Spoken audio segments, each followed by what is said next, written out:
Oi, tudo bem? Quem fala aqui é o professor Francisco Borges. Estou aqui no SESI Nova Friburgo, na escadaria da nossa escola, para te convidar para assistir a correção da prova que ocorreu em 26 de novembro de 2022. Mas caso você queira acompanhar a correção da prova de 2019, 2020 e 2021, o link também vai estar na descrição. Mas já imaginou como será estudar na escola Firjan SESI, de modo geral na rede? Que tal os próprios alunos falarem com vocês? Acompanhe também esse vídeo aqui, que também está na descrição, mas guardei o melhor para o final. Que tal você também acompanhar o Instagram da escola? Lá fala tudo sobre a nossa escola. E segue a gente lá também. Vai ter também o Instagram do professor Francis. Então, qualquer dúvida que você tenha, pode colocar na descrição desse vídeo, que eu vou ter o maior prazer de responder. Venha estudar conosco, vem para o SESI, Senai, de Nova Friburgo, ou da unidade que você estiver estudando aí, valeu? Um abraço!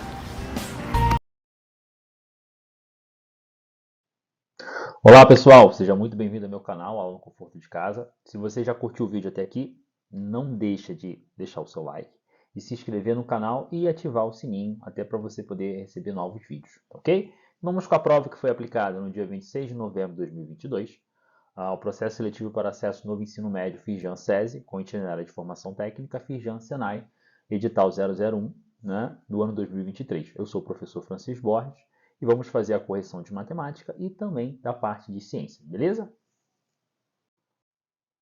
Então, a nossa primeira questão já começava com uma tirinha. Isso é muito comum, tá? Nas provas do SESI, essa tirinha. Vamos atentar para algumas informações na própria questão, tá? Leia a tirinha a seguir para responder as questões 16 e 17. Vamos ver a lista de alimentos do ano. De aumentos do ano, perdão. Gás subiu 35%, gasolina 45%, conta de luz 21%, cesta básica 16,3%, aluguel alta 17,78%, remédios 11%, pão 14%. Então uma série de aumentos está acontecendo. No último quadrinho ele fala: informamos que a inflação ficou dentro da meta, 10%. Os salários serão ajustados nesse índice. E aí ele faz a seguinte pergunta: o quinto quadrinho dessa mesma tirinha diz que houve um aumento de 11% para os remédios. Com base nesse trecho, uma medicação custava R$ 56 antes do aumento. Passará a custar? Então você começa a observar o seguinte: ele quer saber quanto que é 11% de R$ 56, tá? No sexto ano, eu procuro ensinar os alunos a fazer o cálculo mentalmente, tá? Então, como é que eu fiz aqui? E também vai ter uma outra forma de fazer, que eu vou chamar do modo off com vocês, tá bom? Então, 10% de qualquer coisa é a décima parte. Então, se eu tenho R$ 120, 10% vai ser R$ 12. Quer dizer que se eu pegar 10 bolinhos, 10 montinhos de R$ 12, eu vou ter 120. Então, se eu tenho R$ 56, 10% vai dar quanto para mim? R$ 5,60. Perfeito? Então, aqui nesse caso, ele quer saber quanto que é 1%. Beleza? Perdão, 11%. Então, seria 10% mais 1%. 10% é 5,60. 1% vai ser 56 centavos. Somando isso, eu vou encontrar 6,16. Mas ele fala na questão que é um aumento. Então, eu tenho que pegar antes do valor, que era 56, e somar mais 6,16. E aí, nesse caso, o que eu vou ficar com o valor final? 62,16. Ou seja, letra B. Tá? Uma outra forma de fazer, que seria a tradicional, que é a famosa regra de 3. Você conhece 3 valores e você consegue descobrir o quarto, beleza? É o que acontece aqui, ó. 11%, nosso modo off. Não sei quem é a minha interrogação, eu quero descobrir esse camarada. E 100% eu sei que é 56. Aí você faz a multiplicação cruzada, vai ficar com 100x, que é igual a 11 vezes 56. Desconsidera essa conta, tá? Eu errei aqui. O professor também erra, tá, galera? Mas eu fiz questão de deixar esse erro aqui, não apaguei, até para você ver que isso é comum, tá? Mas bom é acordar antes do problema, tá? Então eu vi que é 616 dividido por 100, R$ 6,16. Somando com 56, 62,16. E aí, a nossa opção correta, letra B. Veja que a questão foi até boazinha. Ele não colocou lá 6,16, que você poderia acabar marcando, porque foi o valor da porcentagem que você encontrou. É muito importante você ir e voltar, tá? Ler o enunciado novamente. Vamos para a próxima questão? Questão 17. Questão 17. A tirinha cita alguns aumentos em diferentes itens. Se o primeiro e o último quadrinho ficarem fixos, os quadrinhos do meio podem ser trocados sem alteração na narrativa. Trocando a ordem desses 5 quadradinhos, quantas variações poderíamos criar? Então você sabe aí que o total são 7 quadradinhos, certo? Vou tentar rascunhar alguma coisa. Tenta imaginar possibilidades. Então eu vou ter 7 possibilidades. Tá ok? Então tem 1, 2, 3, 4, 5, 6, 7. Só que ele fala que a primeira e a última a gente não vai usar. Então, na verdade, sobrou o que para a gente? 5 possibilidades. Isso aqui é uma matéria chamada de PFC. A gente costuma ensinar isso no 6º ano, só não coloca o nome. Princípio fundamental da contagem. Tá? Então, a ideia aqui é você saber quantas possibilidades, quantas combinações são possíveis. Beleza? Vamos lá para o próximo slide. Então, aqui eu já deixei para vocês escrito, de certa forma. Então, tenta imaginar o seguinte comigo. Eu posso colocar 5 quadrinhos diferentes no primeiro. Aí, suponha que eu já usei um quadrinho. Beleza. Se dos 5, tenta imaginar minha mão aqui, o dedão. Eu usei o dedão no primeiro. Mas no primeiro espaço, eu poderia colocar o dedão, poderia colocar o indicador, o dedo do meio, enfim. Todos esses dedos eu poderia colocar nesse espaço. Como eu já usei o dedão, o que acontece?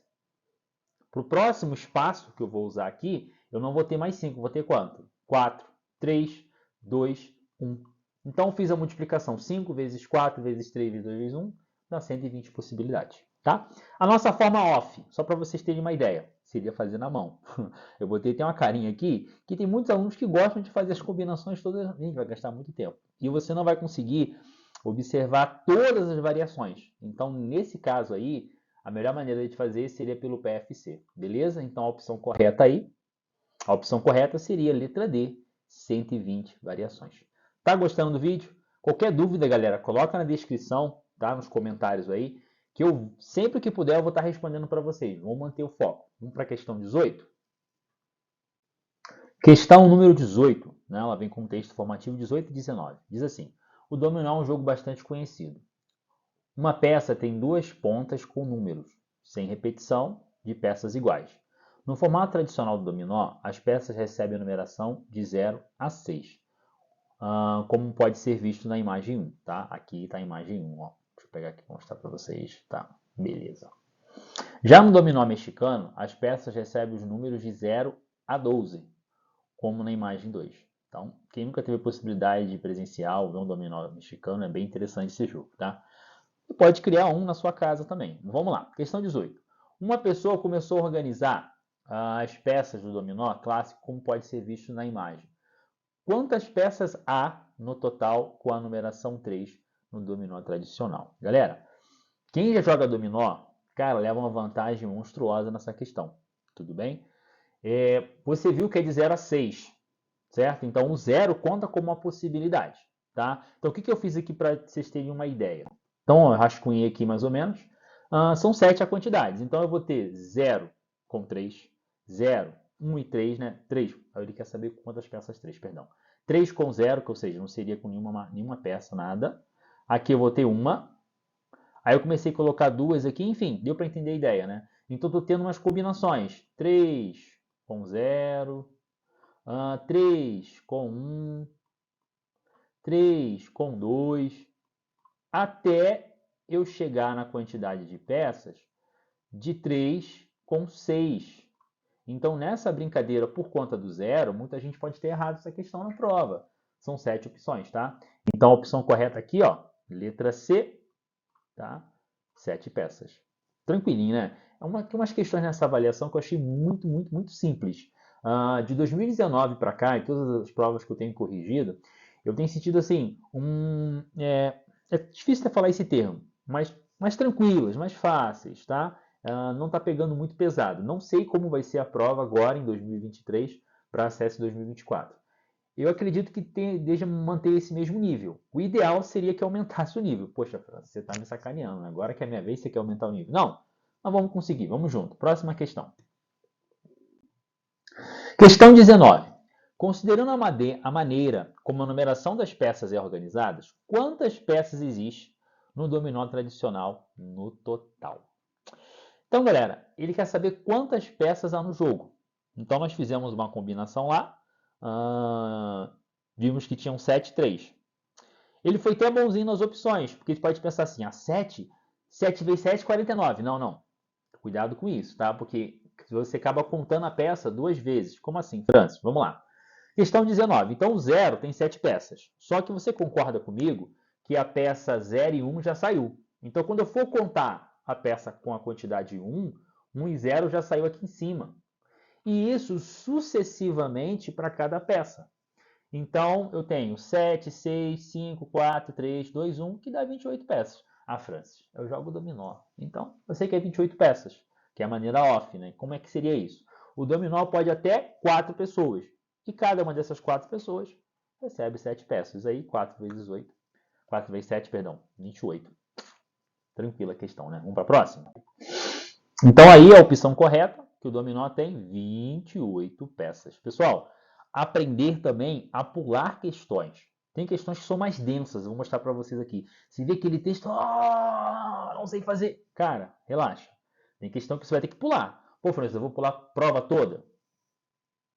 Às vezes tem uma questão que você vai saber fazer. Por isso que é muito importante trabalhar isso com a gente. Ah, eu posso demorar em média 2, 3 minutos cada questão. Li, sei como é que faz. Beleza, não deixa aqui. Quando tiver um tempinho eu volto. Então, vale a pena esse comentário aqui. Vamos para a questão 20?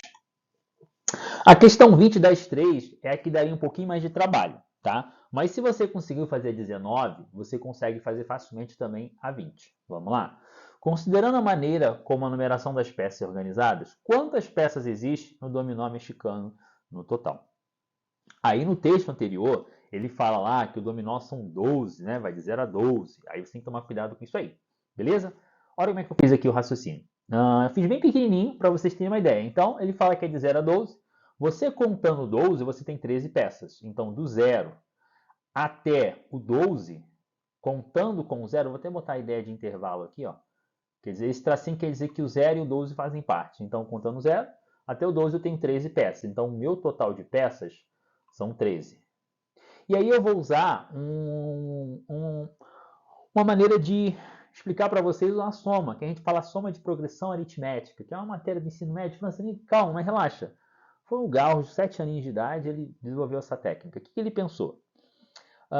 Se eu tenho 13 peças, certo?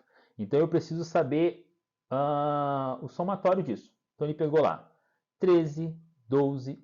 Entendeu a mesma ideia que eu fiz anteriormente na questão 19, que eu fiz lá? Que eu teria 7, 6, 5, 4, 3, 2, 1. Então agora são 13. 13, 12. Francis, posso somar na mão? Pode, e vai estar certo.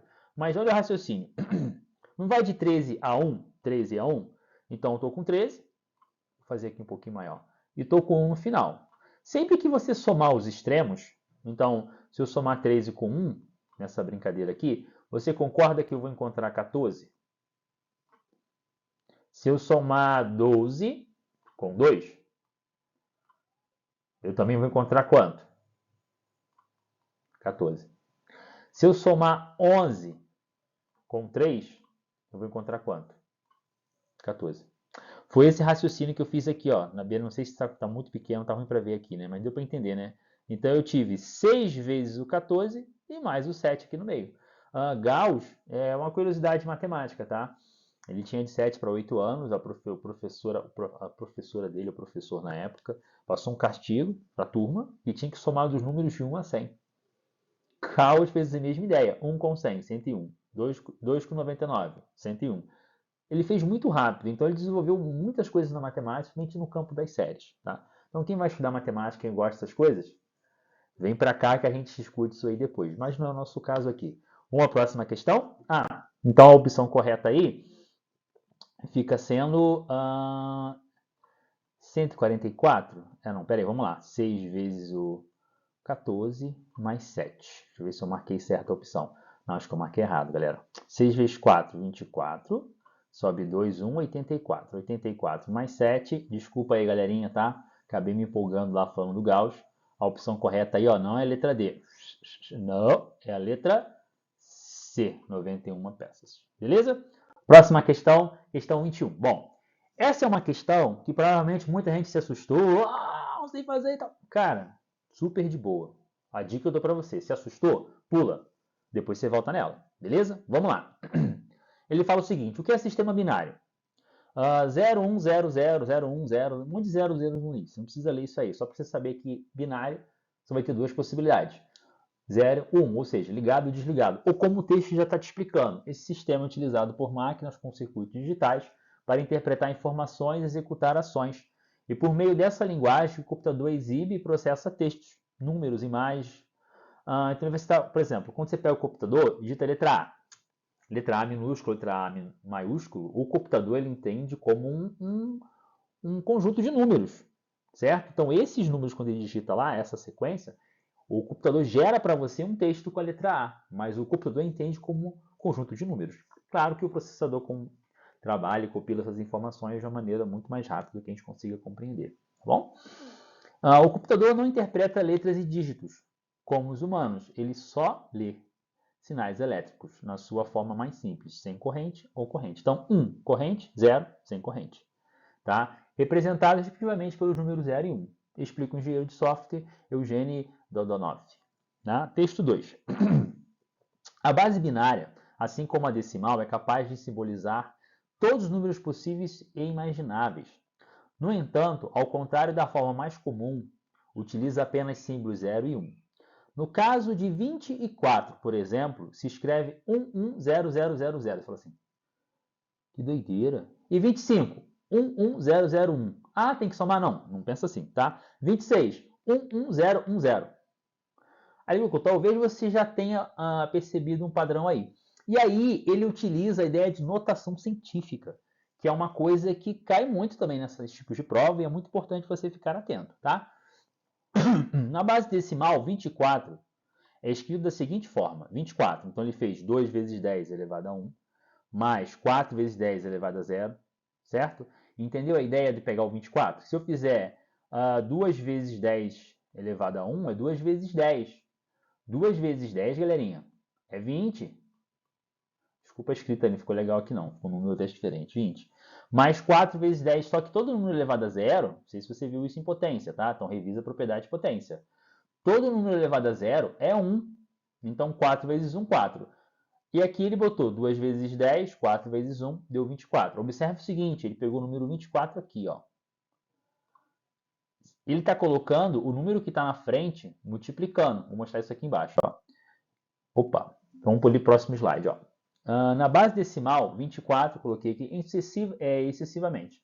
Todos os números estão escritos a partir de potência de número 10. A base é o número 10, logo é decimal. No caso de base binária, ou seja, a base 2 é semelhante. Então, vamos lá. Ele pegou o 24 e escreveu para a gente numa forma decimal, onde a base lá da potência de notação científica é o 10. Agora não vai ser mais 10. No lugar do 10 aqui, ele vai colocar que número? 2. Observa que é uma questão que requer um pouquinho de interpretação. São esses tipos de questões que vocês precisam tomar esse cuidado. Tá? Então, considere que o número 1001 está escrito em sua representação binária, ou seja, em base 2. Marque a alternativa que contempla a representação decimal, ou seja, em base 10 desse número. Francis, li o texto, não entendi como é que faz, vou pular. Cara, pula, depois você volta. Você não pode perder seu tempo, que tem questões que são super simples, e você vai só ler o texto e remarcar. Tá? Interpretação de texto mesmo, vocês vão ver aqui comigo mais à frente. Então, como é que funciona o raciocínio? Bom, primeira coisa, vou escrever o número 1, 0, 0, 1, tá? Em vez de construir as questões com vocês aqui passo a passo, para ser um dia no vídeo mais dinâmico, eu vou já mostrar a resposta e eu comento em cima da resposta. Pode ser? Vamos pro próximo vídeo. Beleza, então, ó, o número 11001, beleza? 1001. Vou pegar a ideia da base 2, tá? Então, ele vai estar de ordem crescente, do 0, aqui, ó, de lá para cá, do 0, de direita para esquerda, né? Então, vai ficar 0, 1, 2, 3. Então, isso aqui, esse 0, 1, 2, 3 que eu botei em cima, vai ser o nosso expoente. Então, ó, 1. Quando tiver 1, eu vou usar esse valor. Quando eu tiver o 0, eu não vou usar esse valor, porque todo número multiplicado por 0 dá 0. Então, não interessa para a gente. Então, ó, o que vai fazer diferença aqui para a gente é o primeiro e o último número, tá? Então, por exemplo, 1 vezes 2 elevado a 3, porque ele está na posição 3, começando a contar do 0, cuidado com isso. Não estou dizendo que vai ter uma questão parecida com essa. Estou falando que você tem que saber ler a interpretação e saber executar isso. Tá? Então, eu fiquei 1 vezes 2 elevado a 3, mais 0 vezes 2 elevado a 2, mais 0 vezes 2 elevado a 1, mais 1 vezes 2 elevado a 0. Então, observa o seguinte comigo aqui. Se eu coloco 1 aqui na frente, ó, tá vendo? Eu teria 2, então eu não teria mais o número 9, esse número 10. Deu para entender a ideia? Então, eu estou com esse número aqui. Aqui é 9, tá? Se eu quisesse escrever o número 10, em vez de ser 1 aqui, 1 seria onde? Seria nesse aqui. Porque aqui eu tive 1. Aqui a resposta foi 1. Mas aqui a resposta seria o número 2. E aí 8 com 2 dá 10, tá? Só uma curiosidade. Mas, Francis, se eu quisesse fazer o contrário? Quando eu fiz o meu técnico na área de informática, o professor ensinou isso aqui. Achei tão legal. Achei, sim, super simples, né? Suponha que eu estou com decimal e quero transformar em binário. Como é que eu faço isso? Cara, é só dividir por 2. Porque a base é 2. Olha que incrível, como é que a matemática é. 9 por 2 dá 4. Sobra quem? 1. Esse resto que é importante para a gente. Tá? O resto. 4 por 2 dá 2. Sobra quem? Nada. 2 por 2 dá exato, certo? Vou pegar aqui 2 por 2 dá 1. Sobra nada. Você vai pegar essa última resposta e com os restos das outras. Você fez as divisões. E segue essa ordem aqui. Ó. Então quer dizer que esse camarada vai ser o primeiro número. Tá? Esse vai ser o segundo, esse vai ser o terceiro e esse vai ser o último. Aí eu fiz até um exemplo colocando o número 18. Ah, quero escrever o número 18 na base decimal, para aproveitar que é divisão, só coloquei o número mais à frente. Então eu vou ficar, esse é o primeiro número, 1, 0, 1, 0. Aí eu coloquei lá, 1, 0, 1, 0. Aí eu vou ter o número 18. Beleza, galerinha? Vamos para a próxima questão? Mantenha o estudo e foco, tá? Lembrando, Francis, não entendi tal questão, cara. Coloca nos comentários aí que eu vou ter o maior prazer de tirar dúvidas de vocês, beleza? Próxima questão. Aqui é só para marcar a opção, né? Que no caso aqui era, acho que era 9, né? Até me perdi um pouquinho, galera. Desculpa aí. Vamos lá. Continuando. Questão 22. Assim como a decimal, a base binária pode também representar números fracionários. Cara, Francis, eu odeio fração.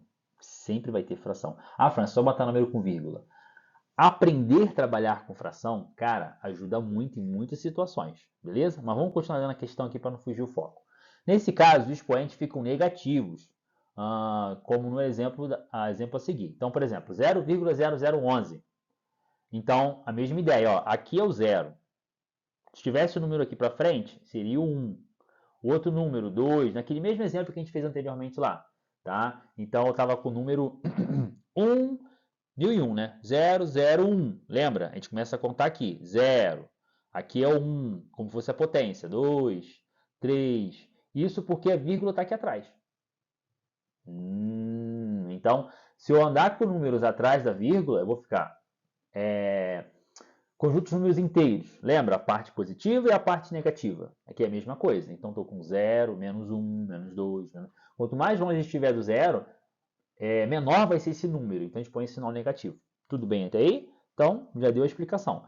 Finalizando o cálculo do exemplo, o número encontrado em base decimal é. Então, ele quer esse número aqui na base decimal. Então, vamos lá. Como é que eu fiz aqui para ajudar vocês? Ó, questão 22, coloquei aquela mesma ideia lá do 0, 1, 2, 3, 4. Lembrando que aqui é negativo. Então, quando é negativo, você tem que inverter. Pô, Francis, eu nunca vi isso. Isso aí é propriedade de potência. Então, tem que dar uma revisada. Exemplo. Se eu te perguntar quanto que é 2 elevado a menos 2. Não dá para fazer.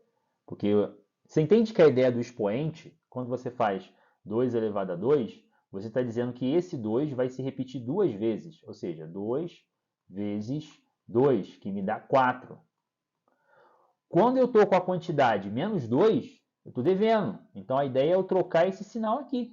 Para eu trocar esse sinal, eu tenho que inverter a base. Todo número tem 1 embaixo. Porque 2 dividido por 1 dá 2. Então, não faz diferença. Quando eu inverto essa base, o meu expoente troca de sinal. Tá? Então, isso aqui, na verdade, qual vai ser a resposta disso, Francis? 1 sobre 4. Ou seja, se eu pegar R$1, não existe mais nota de R$1. Uma moeda de R$1, eu consigo dividir ela em 4. Então, quer dizer que cada uma dessas 4 moedas será 25 centavos, ou seja, 0,25. Isso aqui é só um exemplo, tá? Da propriedade de potência. Acho que vale a pena revisar Francis, não entendi essa questão. Então você já sabe o que estudar. Beleza? A dica aí. Tem vídeo no canal também sobre propriedade de potência, tá? Dava dando uma aula para o 6º ano explicando isso aí. Segue aí que também tem. Vamos lá. Então ele fez a mesma ideia lá, que explicou no início, ó, 0 vezes 2 elevado a 0, 0 vezes... Então eu já risquei aqui, porque, cara, não vai fazer diferença. Tem um 0 na frente. O que vai interessar pra gente? Esses dois caras aqui, ó. 1 elevado a menos 3 e 1 elevado a menos 4. Tá mais ou menos aqui. Lembrando que é uma base binária. Então esse 1 vezes 2 elevado a menos 3, mais 1 vezes 2 elevado a menos 4. Cuidado com isso. Tá? Então já separei aqui o que é importante pra gente. Inverti, né? Como mostrei para vocês. E lembrando a propriedade de potência, quando esse cara está para o lado de fora, ele vai multiplicar, ele vai ser expoente tanto do de cima quanto do de baixo. E isso é um processo vice-versa. Se eu tiver dois números, né, um numerador e o denominador, e os mesmos têm o mesmo expoente, eu posso tirar esse expoente para fora do parênteses. Tá? Então, 1/8 mais 1/16. Vocês podem fazer o MMC, como é comum, mas eu gosto de ensinar o 6º ano assim. Tá? Ensino como MMC, Francis? Ensino primeiro, mas depois ensino uma técnica para os alunos, 6º ano. Aqui, aqui me esqueça quieto. 1/8, não é?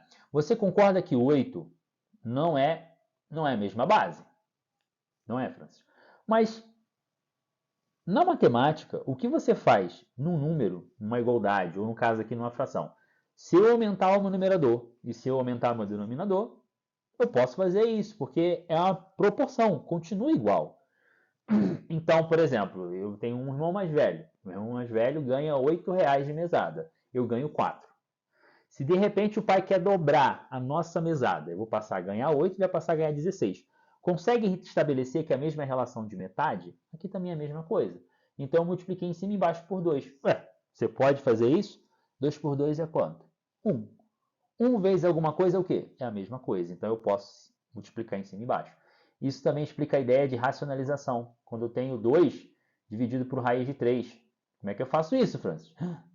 Eu vou multiplicar em cima e embaixo pela mesma raiz que está no denominador. Por quê? Você entende que raiz de 3 sobre raiz de 3 é a mesma coisa que 1? Cara, estou dividindo uma quantidade por essa mesma quantidade embaixo. 2 por 2. 2 por 2. 1. 3 por 3. 1. Raiz de 3 sobre raiz de 3 é 1. Multiplicar por 1 é a mesma coisa. Então eu posso fazer.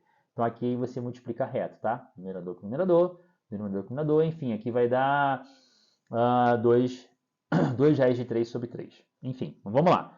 Então multipliquei em cima e embaixo por 2. 2 sobre 16. Agora sim eu posso somar, porque o denominador é o mesmo. Cara, eu não tive que fazer nada disso. Ó. Nada de MMC, já fui direto, já respondi. Ou seja, meus alunos no 6º ano já fazem esse cálculo mental. Ele já olha assim, em cima vai ficar 2, porque embaixo tem que multiplicar por 2, 3 sobre 16. Já respondeu.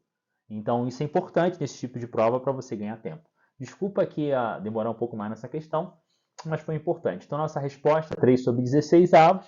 Letra B aqui, ó, 3 sobre 16 avos. Francis, como é que seria o processo inverso? Pegar esse cara aqui e transformar... Cara, não é o nosso caso aqui. Daria um pouquinho mais de trabalho, mas quem quiser fazer o exercício, acho que vale a pena só por curiosidade. Questão 23. Lembra que eu falei com vocês que tem questão que é só você ler? Tá aí. A questão 23 é uma questão dada. É só você ler e interpretar o que ele está te pedindo, tá? Mas vamos lá. Você tem que entender a ideia de que é um conjunto racional, inteiro, irracional e naturais. Aí eu fiz brevemente um resumo aqui para vocês na mão, tá bom? Lembrando que toda essa parte em PDF também está na descrição do vídeo. Assim como 2019, 2020, 2021, em todas as correções, na descrição do vídeo tem lá a opção para que você possa clicar e vai direto ao Drive e você tem acesso a esse PDF aí para estudar, tá, galera? E as provas anteriores também. Então, a questão 23, eu sei que ele é um número racional, mas vamos lá, revisar. Números naturais. Cara, é o número que você aprendeu quando era criancinha, você era feliz, você amava matemática. Não tem número, só tem número, não tem letra. Aí o cara vai e começa a complicar a sua vida. Né? Mas não é isso não, é algo bom. Você vai ver mais à frente que a ideia de ter letra, pelo contrário, a gente adora quando tem letra, porque é mais fácil para fazer as contas, simplificar, enfim. Não vamos entrar nesse mérito que é ensino médio e ensino superior. Vamos lá. Número 0, 1, 2, 3, 4, 5. Se eu colocar um asterisco, estou dizendo que nesse conjunto não tem o zero.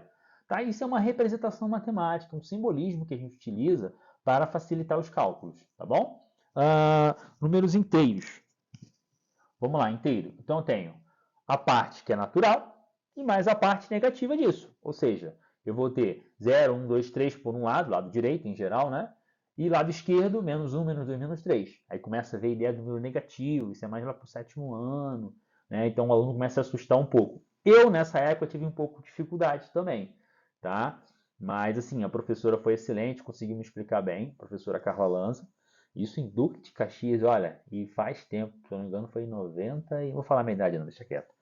Vamos lá. Francis, por que? Porque da letra, né? N natural mesmo, escreve natural.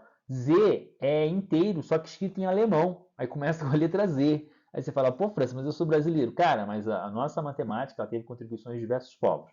Não vou entrar aqui no mérito da história da matemática, mas vamos continuar. A ideia do quê?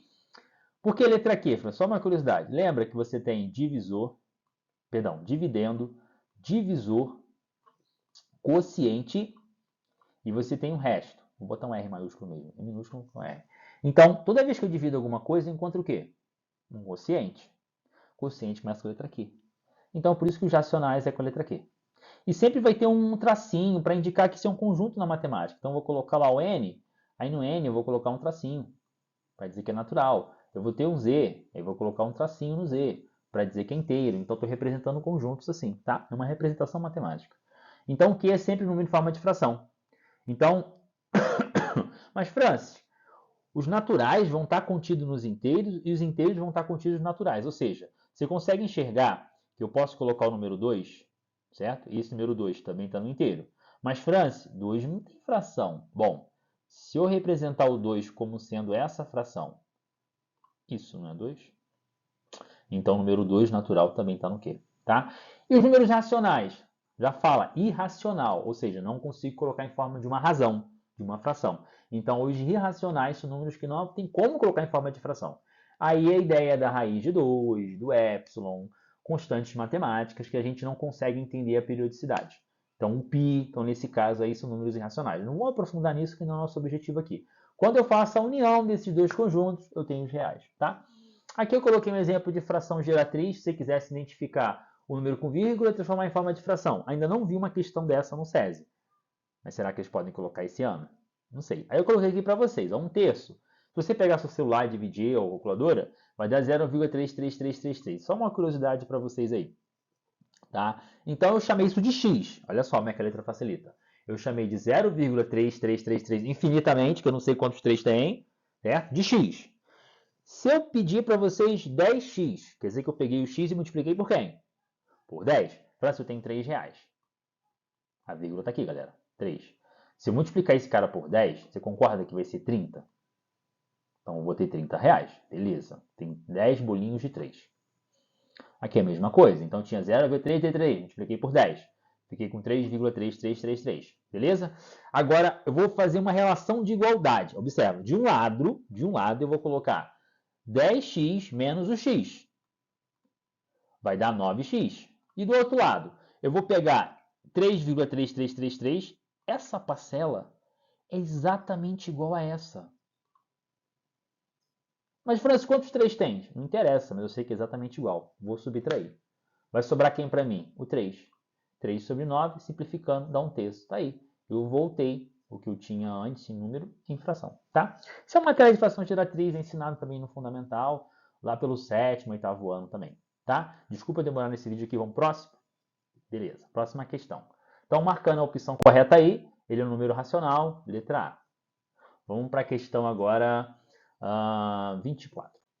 Questão 24. Um influenciador digital publica notícias em seu Instagram diariamente. Olha só a questão contemporânea, né? Bacana. Atual, perdão. De 8 em 8 dias. Ele faz postagens somente sobre famosos internacionais. Sabendo que no dia 7 de abril de 2022, todas as suas notícias foram sobre famosos internacionais. Assinar a alternativa que indica uma data em que esse tipo de postagem aconteceu novamente. Galera, mais uma questão que é só ler e interpretar. Então imagine que você ficou agarrado na questão lá do número decimais, número binário e tal, isso aquilo destabilizou você. Aprenda a pular questão. Então isso era uma questão dada. Vamos lá. Então, ó, se ele publica de 8 em 8 dias, então tenho lá 7 de abril, certo? O dia que publicou assim. Você vai contar 8 dias, deu 15 de abril. Não tem essa opção para marcar. Mais 8 dias, 23 de abril. Então, analisando aí a opção correta, letra D, tá? Aí você fala, pô, Francis, é só isso? Sim, é só isso. Beleza? Próxima questão. Questão com tabela. Isso é muito bom, tá? E essa parte da ideia de estatística, média, moda e mediana é recorrente nas 4 provas, tá? Então acho que vale a pena você revisar isso aí, o que é mediana. Eu fiz alguma coisa assim básica ali no PDF, mas de modo geral vale a pena revisar esse conteúdo, beleza? Então vamos lá. Motivo alegado, domicílio em que não há via em utilização de internet, grandes regiões, separou aqui é o Brasil no geral, aqui é o norte, nordeste, sudeste, sul, centro-oeste, você olhou a tabela de modo geral, falta de interesse em acessar a internet, serviço de acesso à internet era caro, enfim, são as posições aqui. Vou ler a pergunta e vou querer o que ele quer retirar do gráfico, tá? Vamos lá. A moda é um conceito estatístico que indica o dado mais recorrente. Então, a questão já está te explicando, de certa forma, o que é moda. Tá? Isso é bom, ajuda. Em um conjunto de dados, ou seja, aquele que aparece mais vezes.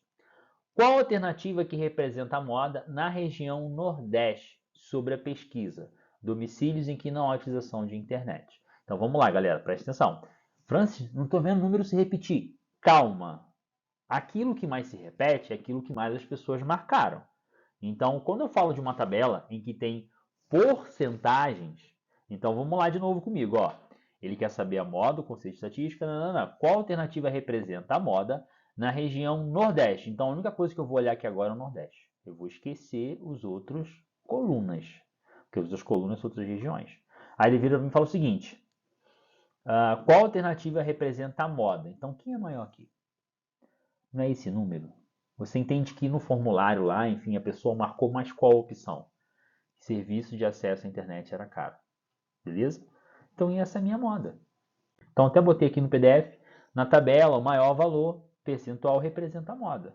Então, eu posso explicar para vocês o que é média aritmética, média ponderada e mediana. Se vocês quiserem isso, eu acho que eu tenho um vídeo no canal. Se não tiver, coloca os comentários. Ou revisa, galera. Dá uma revisada que vale a pena. Tem muito vídeo de YouTube, tem canais que eu posso recomendar para vocês aqui também. Então, deu dúvida do que é a média ponderada, dá uma lida sobre isso. Mediana, tá? Mediana, termo central. Média, soma todos os valores e divide pela quantidade que você somou. Enfim, tá? Próxima questão, vamos lá? Então, ó, letra B, opção correta, né? O serviço de acesso à internet, que é essa situação aqui, né? Era o mais caro, beleza? Então, por causa do 34,8. Próxima questão. Questão 26, vamos lá. Esse gráfico achei legal. Pode confundir se você ficar nervoso na hora, então leia com calma, vai vendo as informações. Vamos lá.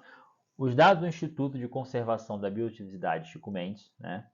Mostra animais em extinção no Brasil no ano 2018. Beleza? Então, análise de gráfico. Vamos lá. Animais em extinção no Brasil. 9,7% dos animais estão sob ameaça em 3 diferentes níveis de risco. Aí ele colocou aí o total de 12.254, total de espécies avaliadas, né? Onde 1.173 são ameaçados. Desses 1.000, tá bem explicadinho o gráfico, né? Ele tirou uns valores aqui, ó. 318 criticamente em perigo, 406 em perigo e 48, vulneráveis. Vamos lá que ele quer saber da gente? Qual a porcentagem representa aproximadamente a quantidade de animais em perigo entre os animais ameaçados?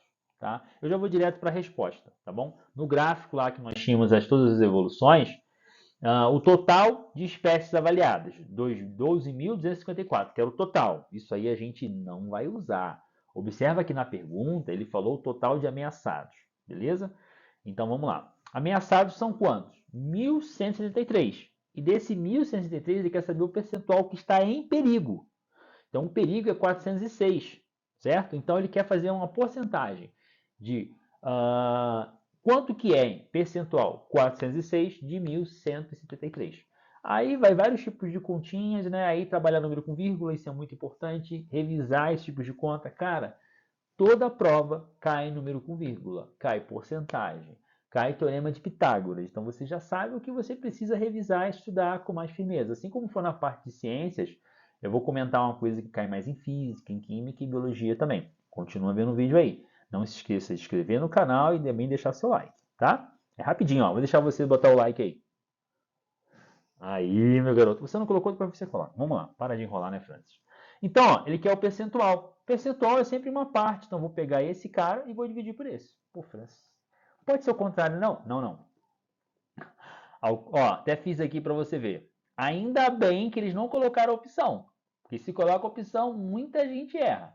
E aí eu coloquei aqui só para dar uma dica para vocês na hora de dividir. Mas vamos lá. Ele quer essa divisão aqui, ó, de 406 por 1163. Então botei lá. Vou multiplicar esse cara por 10. Quando eu multiplico esse cara por 10, eu ia fazer uma seta, pessoal. Quando eu multiplico esse cara por 10, isso quer dizer que a minha resposta é 10 vezes menor. Então já botei um 0, aqui. Beleza? Então agora eu consigo dividir. Eu estou com 4.060 para 1.000 e pouco. Tranquilo, dá para dividir. 3 vezes, certo? Multipliquei esse cara por 3, achei 3.519. Vou subtrair desse valor. Acho quanto? 5.440. Vou dividir isso por isso novamente. Dá por 4. Sobra 718. Eu não preciso continuar dividindo. Eu posso parar aqui. Beleza? Posso parar aqui. Porque a minha resposta só está em 2 casas decimais.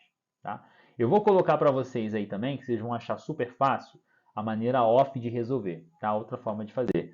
Que é a famosa regra de 3. Né? Pô, Francis, você não fez assim, é muito mais fácil para mim, eu já entendi. Enfim, vamos lá. Então, ó, esse camarada é meu total. Beleza?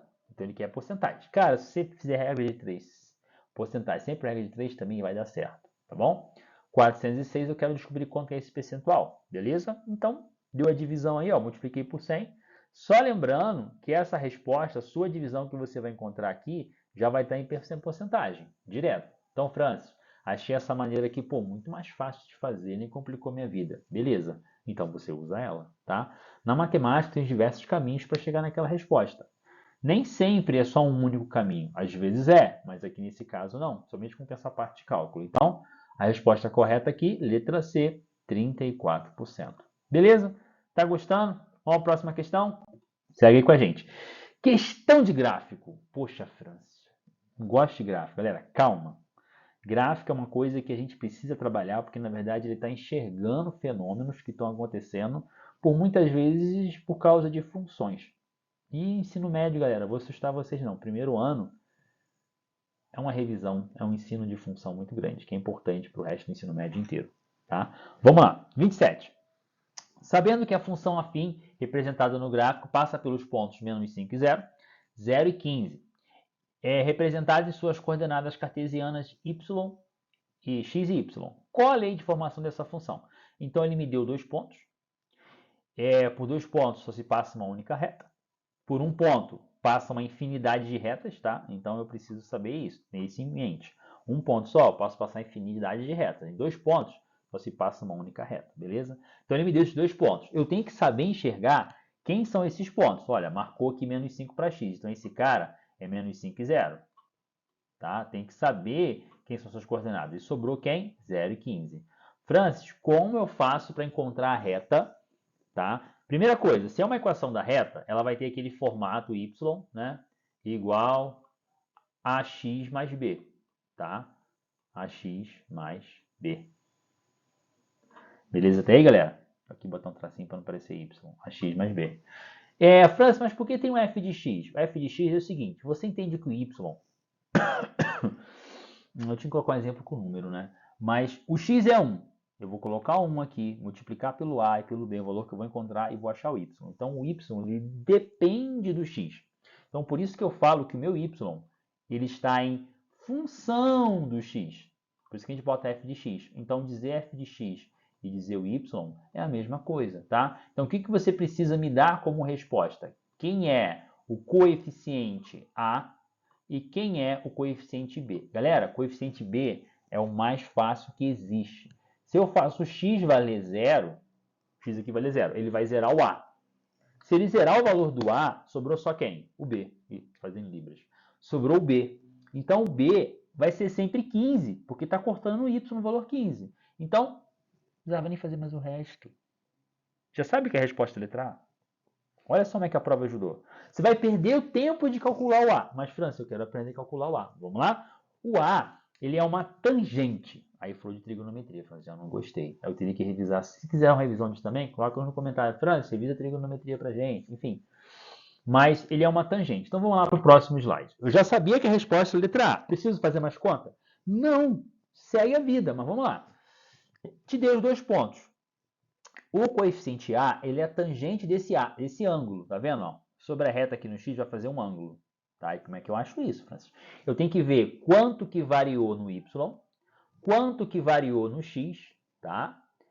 E fazer uma divisão de um pelo outro. Então, a tangente, o coeficiente, ele vai ser uma razão, uma divisão de tanto que eu andei no Y, dividido por tanto que eu andei no X. É isso. Então, ó, no Y eu não saí do 0 e fui até o 15. 15 menos 0, 15. Eu não estava aqui no 0 e andei 5, então eu estou interessado no módulo, no deslocamento, no tamanho, na quantidade e não no sinal, galera. Então eu andei 15 e andei 5. 15 por 5 dá 3. Então A é 3.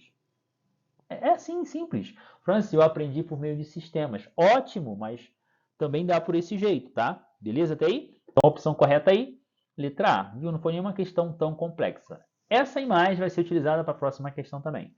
Vamos lá para ela. Questão 28. Entre a função e os eixos do plano cartesiano, forma-se um triângulo cuja área é uma informação importante para a análise de dados, em que tem significado diverso dependendo do contexto do qual essa função está inserida. Assinale a alternativa que representa a área da região. Aí, meu querido, é uma revisão boa de geometria, que é bom você pegar isso aí também. Cai, geometria plana cai?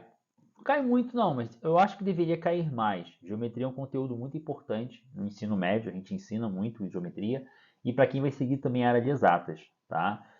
Então vamos lá. Então ele me deu aqui, ó, o tamanho. Eu sei que aqui deslocou 15 e aqui deslocou 5. Triângulo é base de inglês, e a altura também em inglês começa com a letra H. Então por isso que a gente usa essas letras, tá? B vezes H dividido por 2. Então fica 5 vezes 15, 75, 37,5. Eu coloquei aqui embaixo só para fazer uma revisão rápida, tá? Por causa do vídeo está ficando longo. Mas eu procuro ensinar a partir do quadrado. Quadrado é L vezes L. Se eu aumento uma dessas dimensões, tá? Aumentei uma das dimensões aqui. Então não posso chamar de lado e lado. Aí eu vou ter a ideia de base e altura. Como eu quero um triângulo, é a metade de um retângulo. Então, qualquer coisa que é metade, divide por 2. O trapézio são 2 triângulos, enfim, de alturas iguais e bases diferentes. Aí quando eu somo e ponho em evidência a ideia do H sobre 2, eu tenho a forma do trapézio. O losango são, na verdade, eu desenho o losango dentro de um retângulo ou um quadrado. Ele vai ser sempre a metade desse valor. Então, se eu pegar um retângulo e multiplicar um lado pelo outro, eu acho um retângulo. Mas quando eu divido aqui nas proporções, ó, esse triângulo aqui é exatamente igual a esse triângulo. E vice-versa nas outras situações. Então, vai ser a metade da figura, tá? Só para comprovar de onde veio as fórmulas, qual foi o pensamento matemático. Então, a resposta é 37,5. Letra B, 37,5. Vamos lá finalizar a correção de matemática, galera. Questão 29 e 30, tá? Então aí, geometria, olha que legal. Sempre está tendo na prova, tá? Não tem muitas questões, mas tem, então é bom você revisar. Somente essa parte de circunferência, cai bastante. Os alunos de uma escola fizeram contato com o engenheiro da prefeitura da cidade para realizar uma produção textual sobre uma praça com chafariz. Ambas circulares, que serão construídas. Nesse contato, conseguiram uma imagem do projeto e os raios das circunferências usados, tá? Essa questão, essa imagem, ela foi tirada do Enem. Tem uma questão do Enem que parece com essa, que não é tão difícil de fazer, mas é para coisa de ensino médio. Mas vamos lá. Aqui, pessoal, aqui tem um errozinho de leve, tá? Então, eu marquei aqui só para dizer que isso veio na prova. Acontece às vezes, tá? Questão 29 e 30, não 28 e 29. Olha que legal, ele já te deu também as fórmulas. Ele falou que da área de circunferência menor é 1 metro, da maior é 6 metros, isso em relação ao raio mesmo, ó, do centro da circunferência à borda. Então já te deu o raio, não foi diâmetro, nada disso. E ele te deu a fórmula também, te deu a área, a fórmula da área, então você não precisa se preocupar, e do comprimento. Beleza, ajudou demais. 29. Um aluno em seu texto escolheu colocar o comprimento da circunferência maior, que abrange toda a área de passeio. Desta forma, qual opção descreve a informação que será compartilhada na produção textual? Vamos lá. Então ele quer saber o comprimento dessa circunferência. Olha o que eu fiz aqui para ajudar vocês. Ó, o raio aqui é 6, aqui é 1 metro. Então tenta imaginar que essa bolinha vai estar um cordão. Pega um cordão, tirei o cordão. Não vai virar uma linha? Essa linha aí é o comprimento, tá? E como é que eu faço isso? Primeira coisa, o matemático, quando começou a pensar em calcular áreas, ele tem que analisar padrões. No quadrado, no retângulo, a gente tem padrão o quê? O vértice, temos a linha base, então o quadrado. Opa, desenhar a mão livre é difícil, galera. Então tem um quadradinho aqui, tá beleza? Eu falo lado vezes lado. Então eu tenho que usar padrões para tentar identificar a figura. Na circunferência existe um padrão. Toda vez que eu pego o seu comprimento, ou seja, a linha que o forma, comprimento, tá? A borda, comprimento, e divido pelo seu diâmetro. O diâmetro é a linha que pega de fora a fora. O diâmetro é uma corda. O que é corda? Corda é tudo que intercepta a circunferência, em 2 pontos. Isso é uma corda. Isso é uma corda. Se eu tocar num único ponto, ela vai ser uma corda tangente, porque só toca em um ponto. Ah, tô tocando mais de um. Não, o desenho tá legal. Toca em um ponto só, beleza? A maior corda que existe é aquela que passa pelo centro. Essa corda recebe o nome de diâmetro. Então, essa linha que intercepta a circunferência em 2 pontos, ela é uma corda e passa pelo centro. Toda vez que eu dividir o comprimento da circunferência pelo seu diâmetro, eu encontro um número irracional. 3,141592, enfim, vai por aí. Isso é uma proporção. A essa proporção, a esse número irracional, eu chamo de π. É uma proporção mesmo, tá? Comprimento pelo seu diâmetro. Então eu consigo, se eu tiver um diâmetro maior, o comprimento também vai ser maior. E isso é proporcional, tá? Então, em cima desse raciocínio de comprimento dividido pelo diâmetro, eu tenho π. Eu sei que o diâmetro é a mesma coisa que 2 vezes o r, ou seja, eu consigo colocar 6 metros aqui e 6 metros aqui. Logo, eu tenho quantos r's aqui? 2. Então, no lugar do d, eu coloquei por 2r. Aí o matemático, para falar bonitinho, matematicamente eu posso alterar aqui os números, a ordem que aparece, porque é uma multiplicação, assim como a soma. 2 mais 3 mais 3. 2 mais 3 mais 3 vai me dar 8. Se eu botar o 2 na frente, o 2 no meio, o 2 no final, vai dar 8 do mesmo jeito. Aqui é a mesma coisa a multiplicação. Por isso que a gente coloca o π no meio, só para falar bonitinho. 2πr. 2πr. Como o nosso raio é 6, eu vou substituir 6 aqui, eu vou encontrar 12π. Beleza? Esse é o comprimento da circunferência. Não tenta memorizar. Certas coisas na matemática é melhor você entender. Beleza? Então, aí um erro aqui que veio na prova, 28 e 29, tá vendo? Questão 29, letra C. Próximo. Questão 30. Vamos finalizar, galera. Outro aluno decidiu apresentar a área útil da praça, ou seja, a área disponível para o passeio sem o chafariz. Olha só, botar em negrito para ajudar você. Eu tirei exatamente, galera, como está na prova, tá? Eu fiz um print da prova. A prova também vai estar aqui na descrição do vídeo. Você pode clicar, o arquivo vai estar todo o arquivo para vocês aí para estudar, para ficar tranquilo. Lembrando, qualquer dúvida, cara, vai no comentário, manda lá que eu vou estar sempre respondendo. Tá? E as provas dos vídeos anteriores também. Segue lá para vocês observarem. Assinale a opção que descreve a informação. Então ele falou que tem lá. Vou tentar desenhar um círculo aqui, galera. Não sou bom nisso não, hein? Mão livre, passeio e tem um chafariz. A área útil é aquela que você consegue andar. Então esse camarada não pode ter. Então ele quer saber o quê? A rosquinha. É uma coroa circular. Ele quer saber só essa área de passeio. Então é como se eu tivesse 2 áreas. Eu tenho uma área menor e tenho uma área maior. Eu tenho que descontar a menor dentro da maior. Descontar é você subtrair, beleza? Vamos lá. Então você tem que calcular as 2 áreas. A área tanto da maior quanto da menor. Matematicamente, a gente chama esse cara de maior de Rzão. E esse cara pequenininho de Rzinho. E aí, algebricamente, a gente faz esse cálculo. Rzão menos Rzinho. Beleza? Então, quando eu fizer π vezes 6 ao quadrado, aqui eu não vou entrar no mérito da explicação da área da circunferência, porque entra no método estocástico, outras coisas de ensino superior. Geralmente eu costumo ensinar no ensino fundamental, comparando com pizza, explicando as coisas assim, mas aqui nós vamos direto, tá? Por causa do tempo. π vezes r ao quadrado. Ele falou essa informação para a gente lá anteriormente, certo? Vou trocar o r por 6. 6 ao quadrado dá 36. Francis, precisa trocar o π? Não. Você entende que o π está multiplicando os dois números? Você não precisa botar 3,14 aí. Só vai dificultar a sua vida. Quando eu fizer a subtração, 36π por π, vou encontrar 35π. Tá? Aqui eu fiz um comentário sobre a área da circunferência, coroa circular, mas eu acho que vale a pena vocês estudarem esse conteúdo também.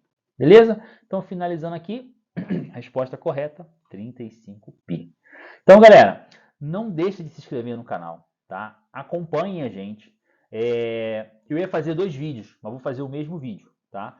Eu vou parar aqui e vou começar a correção da prova de ciências. Então, muito obrigado. Cara, estou na torcida por você. Quero muito que você consiga, que você venha estudar conosco. Escola SESI, SESI Senai, é uma escola excelente. Eu falo com meus alunos, eu trabalho numa escola que eu gostaria de ser aluno. Então, isso é muito bacana quando você ouve um professor falar isso. Então, se dediquem e vai dar certo, pessoal, vai dar de boa. Depois, bota o comentário aqui e fala, Francis, passei e tal. Dá aqueles parabéns para vocês aí. E, galera, até uma próxima. E aproveita as correções de ciências agora. Olá, pessoal. Então, novamente aqui as correções de ciências. Vale abrir um parênteses, tá? Não sou formado em física, e nem em biologia, nem em química. Sou formado em matemática. Alguns comentários que eu vou fazer aqui eu posso estar errado. Eu estou respondendo com base no gabarito e nas opções. E no que eu conheço das provas anteriores, tá? Consultei alguns colegas da área também que trabalham comigo. Mas se tiver algum erro, alguma coisa, pessoal, comenta aí no comentário, fala alguma coisa, tá? A ideia aqui é ajudar vocês, tá bom? Longe de mim ser o mais ideal possível. Eu entendo da minha área, que é matemática. Vamos lá? Nossa correção? Então, prova do dia 26 de novembro de 2022, né? Edital 001 do ano 2023. Parte de ciências. São 10 questões, tá? Falar de modo geral. O que eu tenho observado? A quantidade é maior de física e química e biologia são menos questões. O que padrão eu tenho observado? 4 questões de física, 4 questões de química e 2 de biologia, fechando a área com 10 questões. Beleza? Vamos lá. Então, pegando nossa primeira questão, assim que terminar a parte de matemática, começa a parte de ciências. Então, até a questão 16 a 30, matemática. Do 1 ao 16, português, né? E de 31 até 40, nós temos a parte de ciências, beleza? Então, vamos lá. A tirinha novamente, como teve na prova de matemática. Observe a tirinha para responder a questão 31. Está frio demais. Não vou sair debaixo do cobertor. Aí alguém fala com ele, tudo bem? E como eu como a sua sobremesa? Ele, estou indo. Levou o cobertor com ele, né? Nessa tirinha, Armandinho relata o quanto está frio. Por isso, não quer sair debaixo do cobertor. Ele acredita que o cobertor, o objeto que faz esquentar, olha, está entre aspas aí, o corpo, esquentar o corpo, perdão. Essa ação pode ser interpretada como um fenômeno físico, em que o cobertor tem a função de, vamos lá, A, ser uma fonte de calor para evitar o frio, B, ser um ótimo condutor de calor, C, impedir que o frio penetre no cobertor e D, impedir que o calor do corpo se propague para fora do cobertor, certo? Então, é uma prova de física, um conceito físico, a gente pode observar aí também, como ele colocou a ideia de fenômeno aí, físico, né? Letra A, como a gente vai trabalhar a questão do gabarito? Eu coloquei algumas opções, porque não seria a letra A, certo? O cobertor não gera calor, então não tem como ser a opção da letra A. Letra B, ele fala que o cobertor é um ótimo condutor. Está errado, ótimos condutores são metais, a gente pegar um conceito químico, certo? Na tabela periódica. C, o cobertor não é um isolante térmico. Então, o exemplo seria o isopor, que ele coloca na letra C como se o cobertor fosse isolar e manter tudo quentinho lá. E a opção correta é a D, né? Na verdade, o cobertor cria uma barreira para que a camada de ar entre o indivíduo, no caso o Armandinho, e o cobertor se propague. Não se propague, né? O cobertor se propague. Então, é nesse sentido que eu quero colocar para vocês. É uma dúvida que eu tive nessa questão. Então, tirei com o professor de física, ele justamente citou até o exemplo de pessoas que estão no deserto, que usam uma quantidade enorme de roupa para se proteger do calor, justamente por conta disso, para criar uma barreira e manter o corpo nas condições ideais. Beleza? Então, a letra certa aí, letra D. Tá? Então, vamos voltar às opções só para a gente ver. Letra A, ser uma fonte de calor para evitar o frio. Não. ser ótimo condutor de calor. Isso não é verdade, como nós vimos aí. Ótimos condutores seriam os metais. C. Impedir que o frio penetre no cobertor. Isso não é verdade, ele não é isolante total. A gente pode citar o exemplo, como eu coloquei lá, exemplo do isopor, na caixa de isopor que a gente coloca. E letra D. Impedir que o calor do corpo se propague para fora do cobertor. Essa é a opção correta. Então seria aqui, ó, letra D. Beleza? Essa foi a nossa primeira. Questão 32. A imagem demonstra dois movimentos de moléculas. Na figura 1, as moléculas apresentam-se estáveis. Na figura 2, as moléculas estão mais agitadas e o volume do objeto aumenta. Vamos lá? Então, nas duas situações aí, ó, aqui está com fogo e aqui, vou botar aqui. Aqui não tem fogo, beleza? Então, elas estão paradinhas.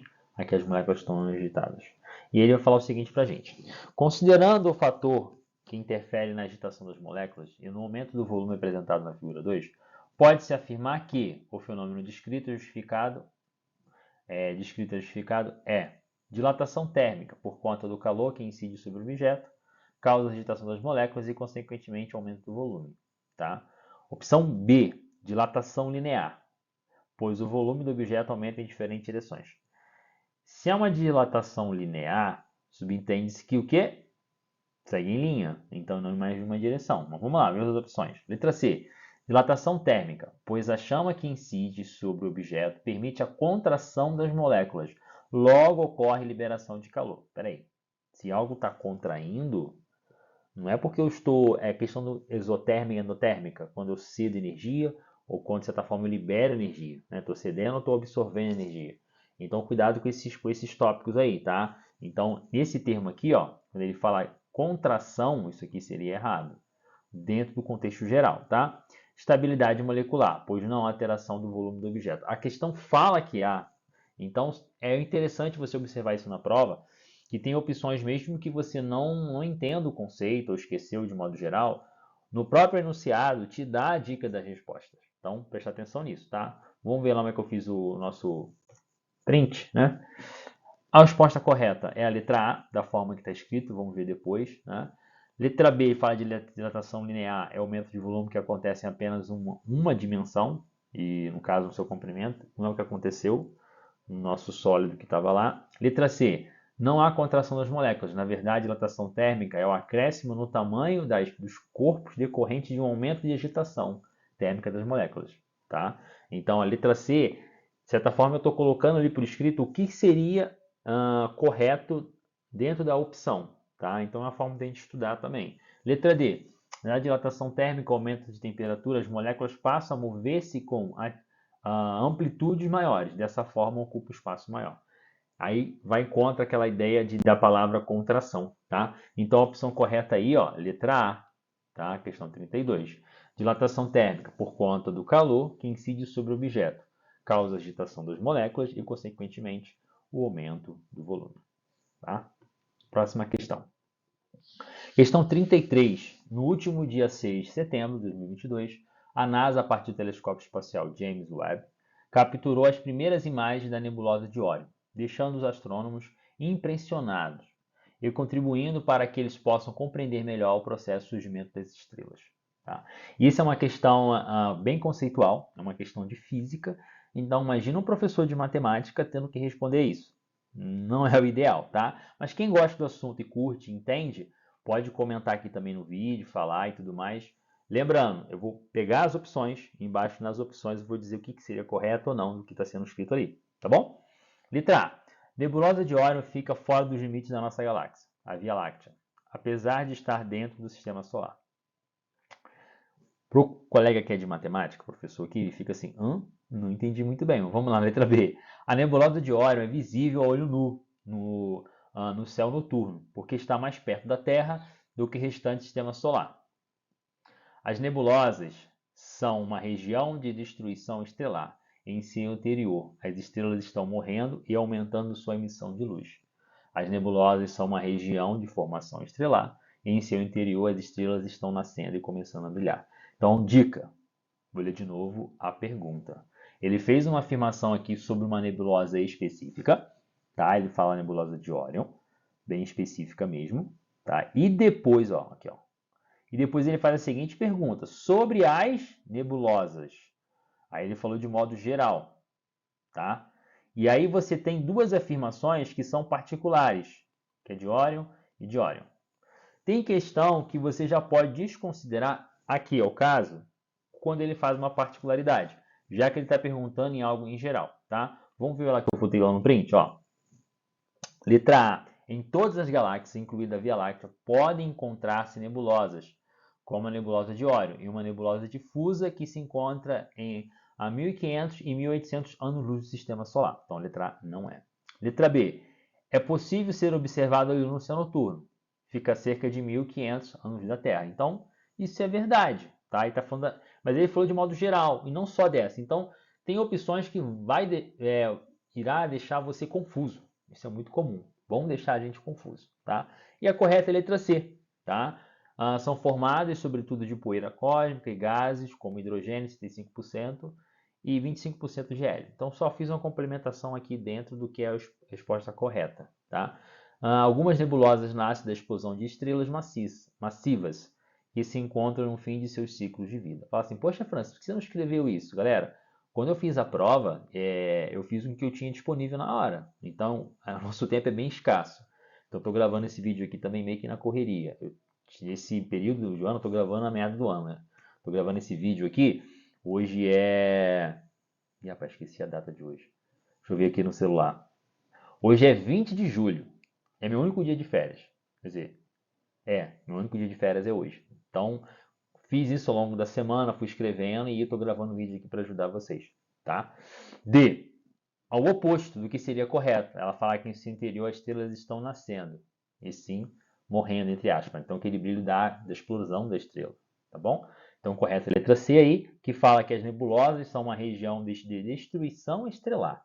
Em seu interior, as estrelas estão morrendo e aumentando sua emissão de luz. Próxima questão, 34, uma questão também de física. Tá? Diz assim, olha a tirinha da Mônica, pegou uma bola, jogou na parede, a bola voltou para ela. Voltou nela, né? Subiu, depois jogou de novo na parede, depois ela caiu no chão. A tirinha mostra uma ação realizada pela Mônica jogar bola contra a parede. Esta ação automaticamente tem uma resposta explicada por uma das leis de Newton, conhecida como, galera, lei de Newton. As leis de Newton. Todos os anos, das 4 provas que eu corrigi com essa daqui também, cai essa matéria. Então, revisa, estuda, tira dúvida, faça exercício. Ele nem pede assim cálculo de velocidade, média, não. Ele pede às vezes o conceito. Então revise questões que tenham conceito. Isso é certo de cair na próxima prova agora, tá bom? Então vamos lá. Ele vai dar para a gente as opções. A. Terceira lei de Newton. Aí você tem que saber as leis de Newton. A primeira é da inércia. O corpo vai estar parado até que uma força atue sobre ele, ou ele vai estar em constante movimento. A segunda é gerada por uma fórmula, força igual a massa vezes aceleração. Eu estou falando como professor de matemática, tá? Se você é um professor de física ou de ciências que conhece melhor esse conteúdo, eu peço perdão se eu estiver errando alguma coisa. Mas nossa ideia aqui é tentar ajudar. Como não vi nenhum professor comentar essa parte da prova, eu sempre comento a de matemática. Do ano passado, eu cheguei a fazer esse PDF aí, mas nem gravei o vídeo. Então esse ano tentando ajudar da maneira que eu posso, tá, galera? Então, antes de criticar, tente apoiar e ajudar até mesmo as pessoas que estão tentando ajudar um próximo, tá? Vamos lá. A terceira lei é ação e reação. É que realmente olha para essa imagem e fala, pô, isso é uma terceira lei. Só que quando você lê a letra A, tá? Cuidado com isso. A terceira lei de Newton, que reconhece toda ação realizada a partir do movimento quê? Então ele particularizou. Ele falou que é tudo relacionado a movimento gravitacional, o que não é verdade. B. Primeira lei de Newton, que demonstra o estado e repouso do objeto. Aí você fica, opa, tem a ver. Mesmo após a Mônica ter realizado o lançamento. Mas observa, aí você tem que voltar na pergunta. Ele fala assim, a tirinha, deixa eu apontar para vocês aqui, joga a bola contra a parede. Esta ação, ela jogou a bola contra a parede, tá? Automaticamente tem uma resposta explicada pela lei de Newton. Então, a terceira lei de Newton, que compreende toda, olha só como é que ficou mais genérico, toda ação produzida resultará em uma reação de mesma direção e mesmo valor no sentido oposto, tá? Então, essa aí está até bonita, já sabe que essa é correta. Vamos lá. A segunda lei de Newton, pois, revela que o princípio da ação e reação é explicado pela ação de Mônica, a bola resposta é lançada contra a parede. A D não é que esteja errada, mas o início está. Ela está se comparando com a terceira lei. Mas, de certa forma, as questões trouxeram para não ter dúvida. A que está mais correta de todas aí é a letra C. Então, ó, o que eu coloquei aqui? A terceira lei é errada. Afirmar que toda reação é realizada a partir do movimento gravitacional. Está te particularizando uma coisa que é genérica, tá? A B, primeira lei diz que todo corpo continua em seu estado de repouso ou de movimento uniforme, em linha, ou seja, retilíneo, linha reta, a menos que seja forçado a mudar aquele estado por forças aplicadas sobre ele. Tá? Então, esse é o conceito da primeira lei. A terceira lei, que está correta, afirma que todas as forças de ação surgem, forças de reação com intensidades iguais, mas sentidos opostos. E, só para explicar um pouquinho sobre a ideia da segunda lei, que a aceleração adquirida por um corpo é diretamente proporcional à resultante das forças que atuam sobre ele. Tá? Não vou entrar muito no mérito da segunda lei, ou da terceira ou da primeira, porque é mais professor de física, mas eu quis deixar de anunciar para vocês aqui, beleza? Vamos para a próxima questão. Questão 34, só para marcar aqui a opção correta, né? Letra C, terceira lei, tá bom? Questão 35, já usou uma tabela. Aí já começa uma questão de química, tá? E é um conteúdo que eu já vi cair acho que 2 ou 3 vezes. São 3 provas, né, que eu já corrigi até agora. Mas eu acho que é a terceira vez que cai esse conteúdo. Então, ó, essa parte isótopos, isótonos, parte de química que envolve esses assuntos isóbaros, cara, tem que revisar, tem que revisar. Tem que saber ler a tabela periódica na prova, tem que dar uma olhada saber o que é massa, o número atômico, essas coisas sempre é muito recorrente, tá? Então preste atenção nisso aí. Saber interpretar uma tabela também, que essas questões assim, tem enunciado pequeno, a gente tem que realmente saber o conceito, beleza? Vamos lá? Então ele botou o seguinte para a gente aqui, ó. Utilize a tabela abaixo para responder a próxima questão. Ele colocou um elemento químico que é presente aqui, presente possui. Aí botou frasco A, B, C, D, E e colocou o número de prótons, número de nêutrons, número de elétrons. Beleza? Francis, eu nem sei o que é um átomo. Então você precisa revisar essas coisas. Se a sua escola pública não teve professor de ciências, eu também estudei em escola pública, então muita coisa eu não vi na minha época. Eu tive que estudar por conta própria. Então hoje tem vídeo do YouTube, galera. Corre atrás, pesquisa e tudo mais. Eu vou tentar explicar na maneira que eu pesquisei, beleza? Com a resposta. Vamos lá. De acordo com conceitos e categorias de semelhanças atômicas, pode-se dizer que. Então ele está fazendo comparações. C e A e B, D e E, A e B. Aí você já está vendo as tabelas, não? C e A. Aí ele fala o seguinte: isótopos. Francis, eu não sei o que é isótopos. Isóbaros, isótonos. Não sei o que é isso. Vamos lá ver um pouquinho dos conceitos e ver qual a opção correta? Então vamos lá. Isótopos são dois ou mais tipos de átomos que têm o mesmo próton. Então todo átomo ele vai ter número de prótons, elétrons e nêutrons, sua quantidade. O peso vai estar relacionado à quantidade de prótons com a quantidade de nêutrons. Que aí, quando eu falo de peso, eu estou falando de bar, né? Aí bar, isóbaros. O iso é um prefixo de igualdade, algo que é igual, tá? Isótonos, eu estou falando de nêutrons. Isótopos, estou falando de prótons, tá? Então ele fala o seguinte, ó, número atômico é a posição na tabela periódica, em que diferem números de núcleos devido e diferença de números de nêutrons em seus núcleos, tá? Então quando eu falar de isóbaros, eu estou falando agora relacionado ao peso. Então, ó, átomos que possuem o mesmo número de massa, é a massa indicada pela letra A. Então, somatório Z é o próton, N de nêutron. Então, quando eu somar esses dois, eu vou ter a massa, tá bom? Isótonos, átomos que possuem o mesmo número de nêutrons, mas diferentes números atômicos, que no caso aí é o Z. Beleza? Então a letra A, comparando com a tabela, ele fala C e A são isótopos. Aí ele tem que comparar a ideia dos prótons. Um tem 6 e outro tem 4, então é diferente. Eu vou depois botar na questão para você visualizar a tabela, tá? A B é a correta, que fala, pelo que eu estou vendo aqui, é o número atômico de massa, que é igual, isóbaros, igual. Depois nêutrons, isótonos, não são iguais. E depois ele está falando de isótonos de novo. Vamos ver lá, a opção correta é a letra B. Letra B fala que A e B são isóbaros, ou seja, está falando de massa.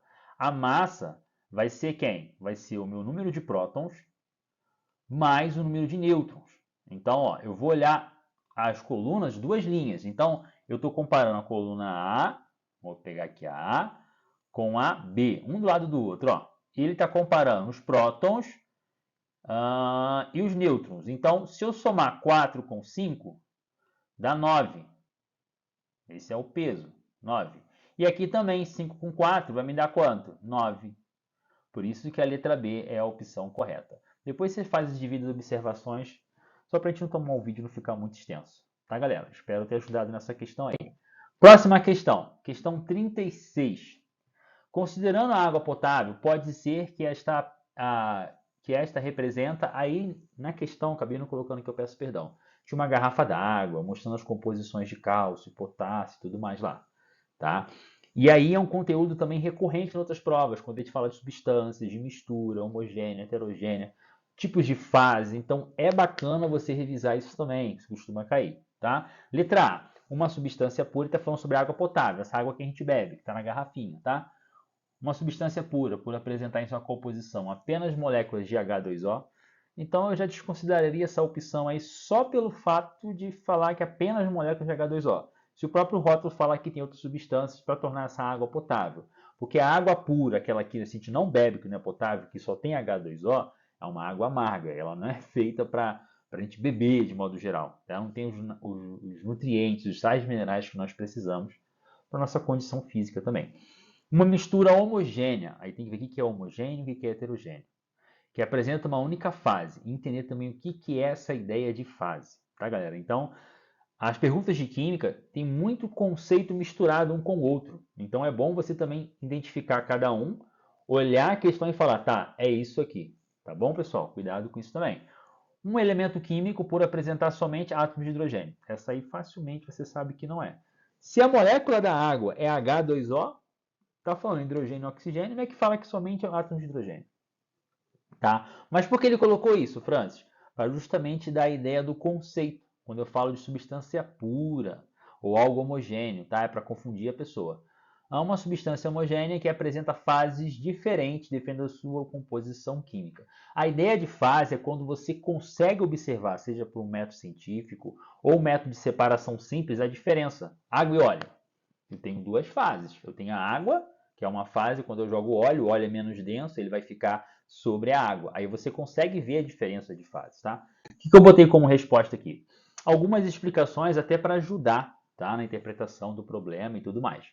Então, a substância pura é formada por um único tipo de espécie química, sendo classificado como simples ou composta, tá? Então, a simples, como ele fala aqui, são compostos químicos formados por átomos de um mesmo elemento. Então, hidrogênio, o gás oxigênio, eu tenho o mesmo do mesmo. Estou fazendo uma ligação, eu tenho dois Hs, hidrogênio e hidrogênio.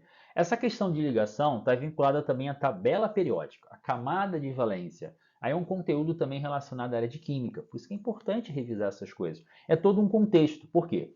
Quando esse aluno vem para a gente no ensino médio, esse conteúdo ele é pré-requisito dentro do que o professor vai ensinar mais à frente.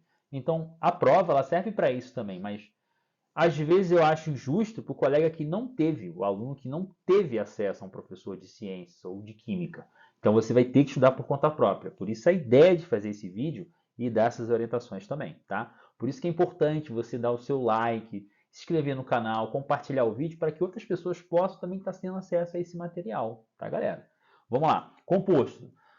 Substâncias puras, simples, substâncias puras compostas. Substâncias compostas químicos formados por átomos de elementos químicos diferentes. Aí é o caso da água. Então, a água é substância pura? Sim. Mas é simples? Não. Por que não é simples, Francis? Porque ela tem mais de um elemento químico na sua composição.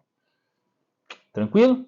Vamos lá. Então, a letra A está incorreta por conta da composição no rótulo de uma garrafa de água mineral. Nós temos outros compostos lá, além de que só água. Tá? B é a correta. Só temos uma fase. Mesmo com percentuais de outros elementos químicos. Quando eu pego a água, eu só vejo água. Eu não vejo mais de uma fase. Poxa, França, mas tem... Tá, mas você não consegue, de certa forma, sem um método de separação de misturas, identificar cada um desses compostos. Então, eu olhando assim, só vejo uma fase. E é só uma fase mesmo, tá, galera? Letra C, não temos apenas hidrogênio. A forma da água é H2O. E letra D, ele fala que apresenta mais de uma fase, mas não, a água só apresenta uma fase, tá? Então, a opção correta aí, letra B, tá? Uma mistura homogênea que apresenta uma única fase. Beleza, galera? Tá conseguindo entender, compreender? Escreve aí no comentário, tá? Para motivar mais o canal e que eu possa fazer mais vídeos para ajudar vocês também, tá bom? Questão 37. Vamos lá, trouxe mais uma vez uma tirinha. Ele fala o seguinte, ó. O mago de ID, né? Quero pé de porco com molho de alho. Muito bem, senhor. Quero cardápio de antiácidos. Então, ó, ele fez uma brincadeirinha ali no sentido que vai pesar o estômago, o negócio vai ficar sinistro se você comer isso, né? Comida pesada. A tirinha traz um diálogo irônico, quando o garçom, após ver o pedido do cliente, oferece um cardápio de antiácidos. Ele faz isso por entender que após todo o pedido, o cliente possivelmente terá uma má digestão. Alguns fármacos, tá? Aí vem de farmácia, composto químico, são utilizados para aliviar azia, indigestão ou dores de estômago.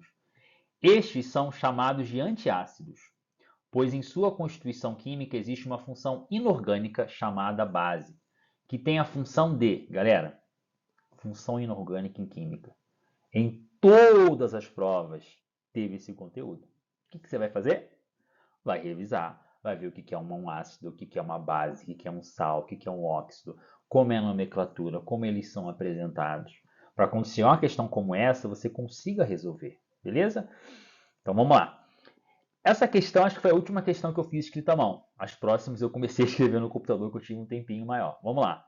Letra A. Então a função da base, tá? No caso a base tem a função D. Quebrar as moléculas de glicose e acelerar a reação química que promove energia para o corpo. O professor de biologia fala assim, nossa, tá certíssimo, excelente. Mas não é a função da base. Não é isso. B. Neutralizar a ação dos ácidos que são formados durante a digestão. Aí você fica, opa, se eu estou passando mal no estômago, o cara vai me dar algo para poder neutralizar lá, melhorar. Beleza. Letra C, também tem neutralizar. Neutralizar a palavra. Neutralizar a ação das bases. Opa. Eu estava com ácido no estômago, eu vou tomar algo básico para poder deixar de ser ácido. Como é que o cara fala que é neutralizar a ação das bases que são formadas durante as digestões? Percebeu? A letra C já deu indício para a gente que correta é a letra B. Isso é muito comum acontecer na prova do SESI, tá? Então preste atenção nisso aí. D. Promover uma reação química que aumente a concentração dos ácidos. Espera aí, eu não quero ficar com o estômago ácido, porque eu quero aumentar a concentração disso. Então, o erro de tentativa aí, a opção correta é a letra B, tá, galera? Então, não tem mistério nessa questão aí. Vou até voltar com vocês, ó. Vou liberar aqui o seguinte, ó. Conceito sobre quebra de moléculas de glicose está correto, porém não se aplica à função de base. Eu comentei que o professor de biologia ia falar. Beleza. B. Correto, as bases são substâncias que em solução aquosa sofrem dissociação iônica, liberando OH, que é hidroxila. Então, sempre que eu tiver uma base, a próxima questão fala sobre isso. O final dela vai ter um OH. Quando eu misturo o ácido, que começa com H de hidrogênio, e eu faço uma união entre os dois, o que vai acontecer? Eu vou liberar uma reação em que vai ter sal e água. Então, eu vou estar neutralizando esse ácido, tá? Porque o hidrogênio relacionado ao ácido, ele vai se ligar com a hidroxila da base, tá bom? Uma das principais funções é neutralizar os ácidos e a junção ou combinação desses compostos gera água mais sal, tá? E aí, nós finalizamos essa questão marcando aqui, ó, a letra B, neutralizar, né? Letra B aqui, ó. Neutralizar a ação dos ácidos que são formados durante a digestão. Beleza, galera? Próxima questão. Aqui você não vê mais o meu garrancho feio. Fica tranquilo. Já botei até a resposta aí para vocês observarem, ó. Dentre os elementos abaixo, qual deles se identifica como uma base? Então vamos lá. O primeiro, H2O, água. Cara, quando que eu ouvi falar que a água era a base? Beleza, vamos lá. Aqui eu tenho, ó, óxido de zinco. Opa, óxidos. Então, óxido sempre que eu terminar com O. Ácido, sempre que começar com H. Mas aqui é água. É uma exceção. Agora, olha esse aqui, ó, H2SO4.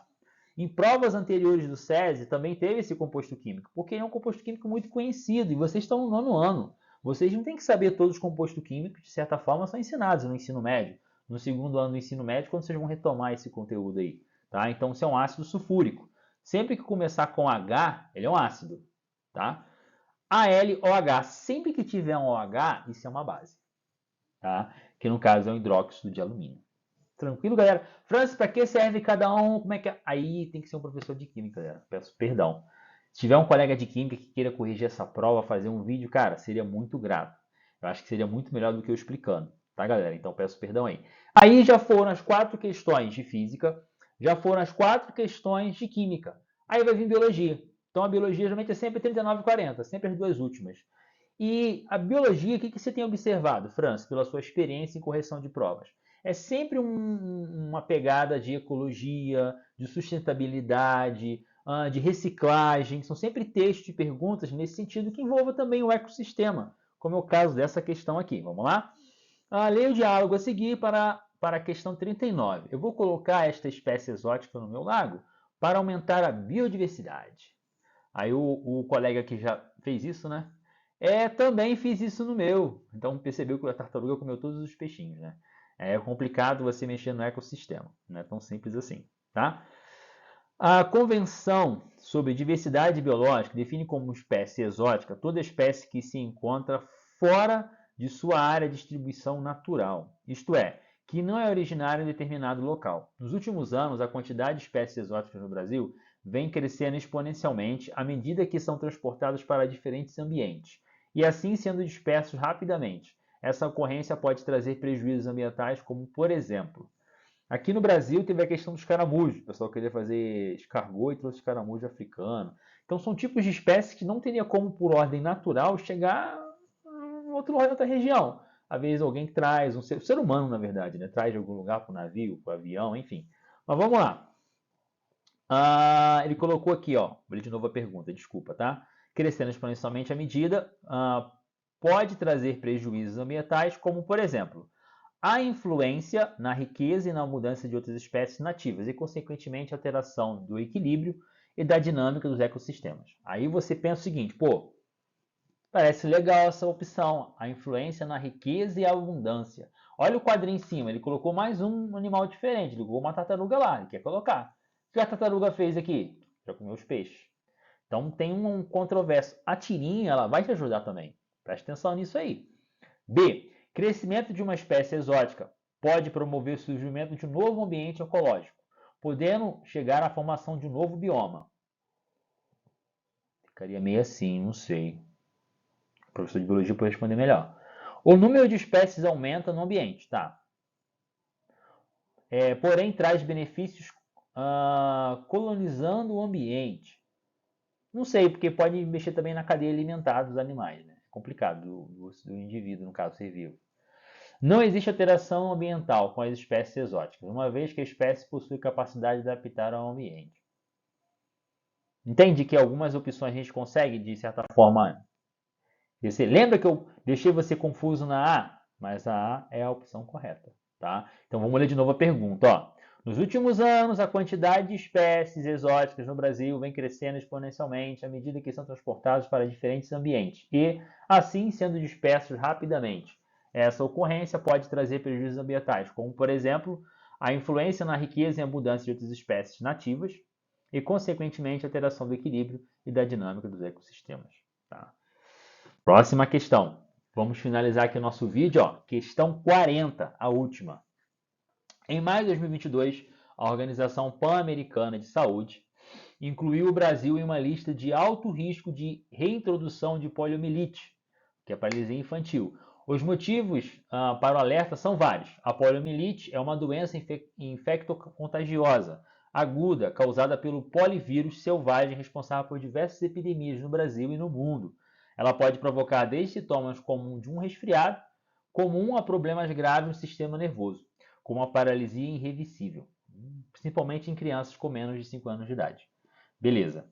E aí, a gente pode usar para essa questão, como uma questão atual, né, a realidade dos nossos dias. Então, por exemplo, a principal causa da inclusão do Brasil no mapa da reintrodução da poliomielite se dá pela ausência de vacina nos postos de saúde do país. Por isso, as pessoas não conseguem se vacinar. B. Porque a vacina possui o vírus da doença e, consequentemente, as pessoas vacinadas podem contrair a doença. Eu vou tomar uma coisa que já me faz mal, esquisita a letra B, não é? Pela pouca procura da população pela vacina nos postos de saúde, causando baixa cobertura vacinal. O texto já indica algo parecido com isso, né? Que entrou porque novamente está voltando, porque já teve um combate, certo? por ela não ter ação desejada devido à quantidade de vírus ser insuficiente para a produção de anticorpos.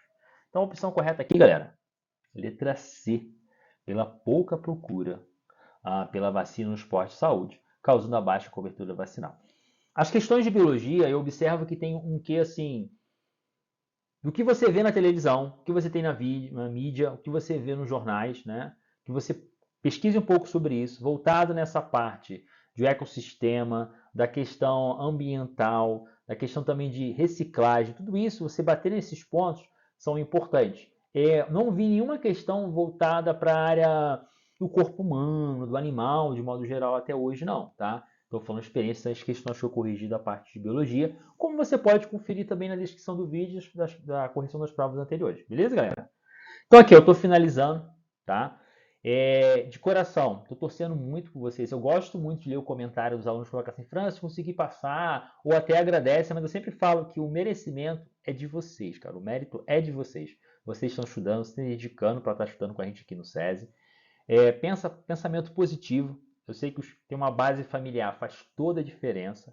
Quer conhecer um pouquinho mais do meu trabalho? Segue lá no meu Instagram. Só você colocar lá uff.francis.